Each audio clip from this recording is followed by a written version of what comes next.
In June 1972, a woman appeared in Cedars-Sinai Hospital in Los Angeles, California in nothing but a white, blood-covered gown. Now this in itself should not be too surprising, as people often have accidents nearby and come to the nearest hospital for medical attention, but there were two things that caused people who saw her to vomit and flee in terror. The first being that she wasn't exactly human. She resembled something close to a mannequin, but had the dexterity and fluidity of a normal human being. Her face was as flawless as a mannequin's, devoid of eyebrows and smeared in makeup. There was a kitten clamped in her jaws so unnaturally tight that no teeth could be seen, and the blood was still squirting out over her gown and onto the floor. She then pulled it out of her mouth, tossed it aside, and collapsed. From the moment she stepped through the entrance to when she was taken to a hospital room and cleaned up before being prepped for sedation, she was completely calm, expressionless, and motionless.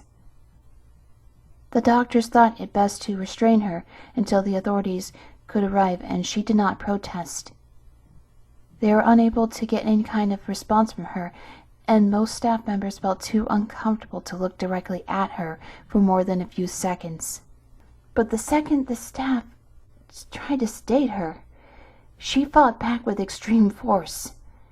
Two members of staff had to hold her down as her body rose up on the bed with that same blank expression. She turned her motionless eyes towards the male doctor and did something unusual. She smiled. As she did, the female doctor screamed and let go out of shock. In the woman's mouth were not human teeth, but long, sharp spikes, too long for her mouth to close fully without causing any damage. The male doctor stared back at her for a moment before asking, "What in the hell are you?" She cracked her neck down to her shoulder to observe him, still smiling.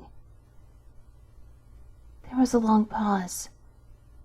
The security had been alerted and could be heard coming down the hallway. As he heard them approach, she darted forward, sinking her teeth into the front of his throat, ripping out his jugular and letting him fall to the floor, gasping for air as he choked on his own blood. She stood up and leaned over him, her face coming dangerously close to his as the light faded from his eyes.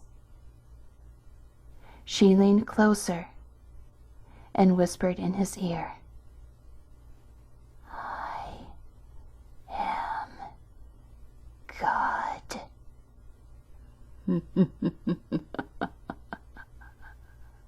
The doctor's eyes filled with fear as he watched her calmly walk away to greet the security men.